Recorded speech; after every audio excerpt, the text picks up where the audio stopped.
Welcome back to Power CEOs, the truth behind the business. I am here with Papi DiNuzzo, and we have just been talking about how do we shift the gears, flip the script when we find ourselves in maybe a negative impact or a negative mindset. How do we get past that ceiling? But one of the questions that you keep asking, and I am here to ask the expert on this, is, Jen, this is great. I've built this amazing, massive business, and I have an opportunity to exit, but I'm scared to exit. What happens next? I've always lived as an entrepreneur. I've been building my business. What happens if I exit? I don't know what to do with myself. So I'm going to put that question to Papi, because I know you've heard this question before, and you've been in this space for so long and helped people with mindset. What does it look like for those who are maybe baby boomers or Gen X and they've lived their whole life, they've built this business, they've built this tremendous asset, and they're looking at exit and afraid of what's next? Yeah, and there's, it just makes me think, Jen, it makes me think that when you ask a lot of women, tell me about yourself, what can you tell me about yourself? A lot of times, like, let's say if they are a mom and have any children, they'll say, I'm a mother, I have children, they'll give an answer along that. But if you ask the typical male, tell me about yourself, tell me all about yourself, they'll say, I'm a carpenter, I'm a plumber. Men relate their identity so closely to what they do. And it can be devastating, as you said, for a lot of entrepreneurs. When you're riding really high, what is that next phase in your life? So I would suggest to fellow entrepreneurs, with my family sort of lineage going from working in the steel mills to being in a restaurant business, to starting a wealth management practice with $0 and growing it to over $1 billion. So just even think in my case, Jen, like when I cracked the code on this, and I was positive exactly that I manifested every single thing that I manifested in my life, both good and bad, and that I manifested it all through the law of attraction.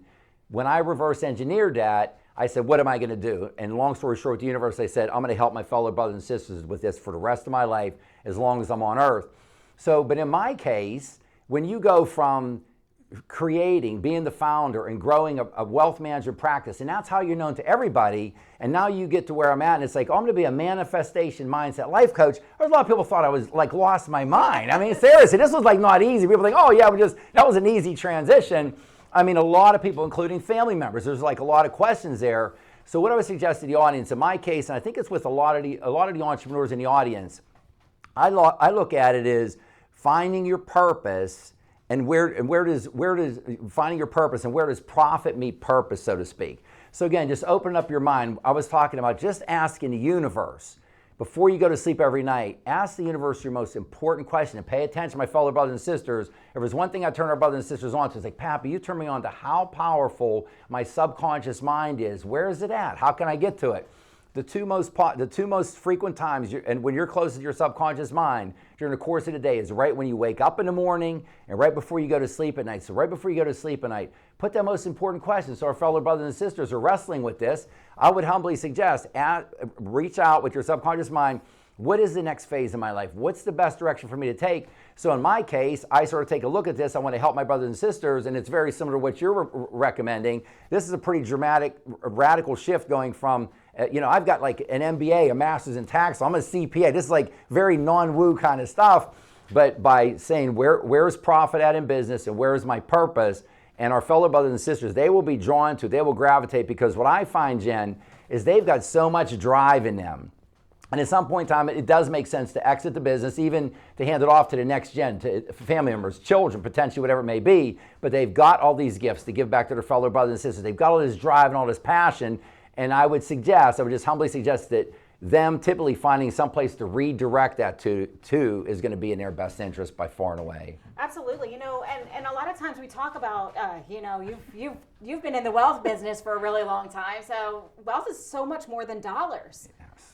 We can have a ton of dollars, but wealth is really about freedom. It's about impact. It's about creating opportunities. It's about how are we contributing in this greater world that we live in. And so when we think about when we think about that exit, it gets really scary because it's almost like, well, I have all of these employees, I'm taking care of all of these people, and then the next day, all of a sudden, I don't have that responsibility anymore. So when we find that purpose and we marry that with the next step and do that, that kind of gives us a framework for how we started. Because let's be real, folks. If you're an entrepreneur and you're asking yourself this question, you are going to create things. Because I've retired twice. The first time it lasted 2 weeks in medicine because I'm not, it's not who I am.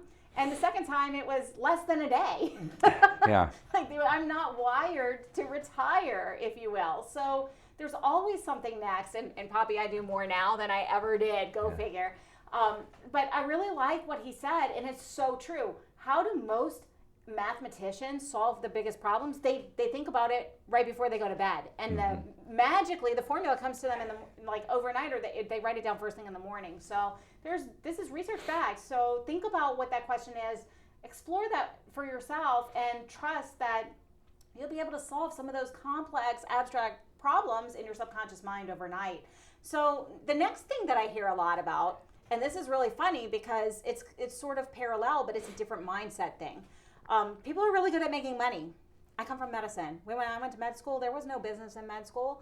And we're really good at making money and generating income, but we're not really good at generating wealth.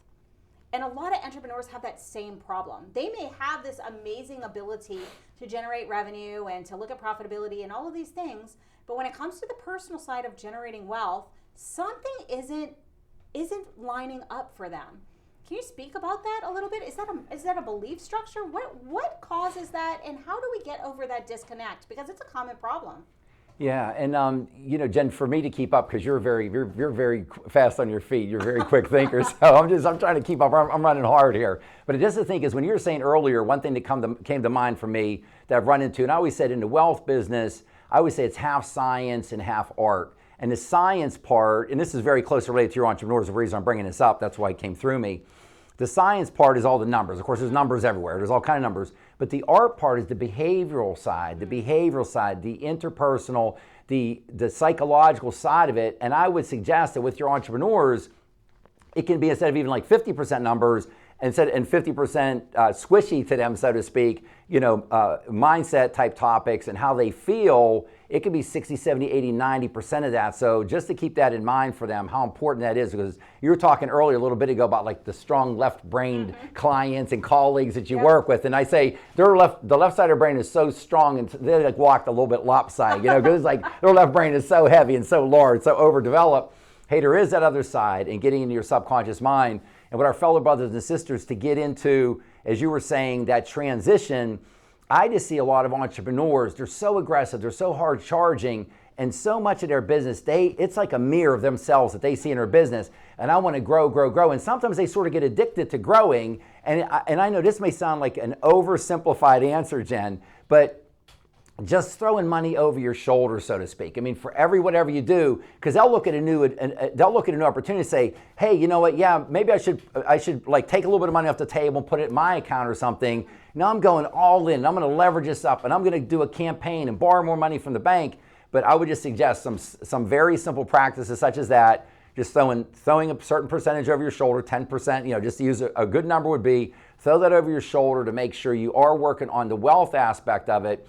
Because if you really think about it, what happens to a lot of entrepreneurs is if you keep on like sort of lucky 7-Eleven, like here comes red 33 or black 22, if you keep on putting it all on the line, unfortunately it happens to a lot of entrepreneur brothers and sisters sometimes, instead of like leveraging up after leveraging up, really to take some of that off of the table and have a systemized process, and finding a wealth manager who's a good fit. That's the same as getting married or finding a partner or a significant other. It really is that emotional blend, that interpersonal, personal communication blend, as much as being a good fit on the number side. Absolutely. And I set it and forget it. I had to, Yeah. because if I didn't set it and forget it, I am that all in, double down, because I'm really good at growing. Yeah.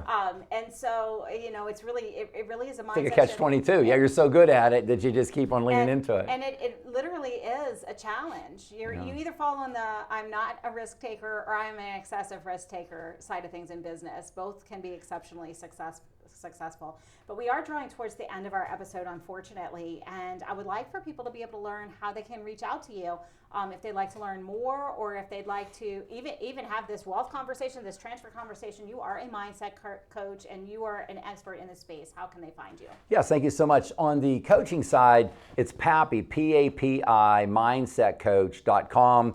And as for starters, I offer everything for free. My book, Manifest Anything You Can Imagine, I've got 6 books. The first one, Manifest Anything You Can Imagine, is free. And again, just as a reminder, this is the next generation of Think and Grow Rich. So Think and Grow Rich is credited with creating more millionaires than any other book. I have Manifest Anything You Can Imagine. Also, on PapiMindsetCoach.com, I have a 28-day manifesting accelerator online coaching course. The first 7 days, I have a 7-day challenge. I give that away for free. So they can just go on there, and entrepreneurs love this. They absolutely love it. Having a strategy and having something that dovetails into their growth and creativity and leveraging up and maximizing, it fits them like a glove. So it could be a very great format for them. And also for them, Jen, the last thing I would say is to make that transition, that hard left brain leaning over to the other side. Our conscious mind is our literal thinking mind. Our subconscious mind is our creative feeling mind. And one last thing, Dolores Cannon called our conscious mind Mr. Stupid. I called her stinking thinking. I mean, all the power resides down here in this beautiful bowl that we have, our subconscious mind. So I'm just trying to help lead our fellow brothers and sisters to find all this power that resides within them. Absolutely. Thank you so much for your time Thank today. you. So, namaste. Thank you. And you, yes, you. Unfortunately, all good things do come to an end, including this show. But you've got action steps. Let's shift our thinking. Reach out to Papi. Check out his book. It's phenomenal. But today is the day you take action. No matter what thing you heard that you want to take action on, pick one. Pick one thing. Take that action today, because that is how we make a change. Change that one habit. Maybe it's starting with intention. Maybe it's creating that wealth bucket that we throw over our shoulder. Whatever that one thing is, today, right now, is when we take that action. Because if we wait, then this is just another hour that you spent listening to Jen and her amazing guests, which is fantastic, but we grow when we take action. So until we meet again, take your action step today and win today, win this week, and I'll see you next time.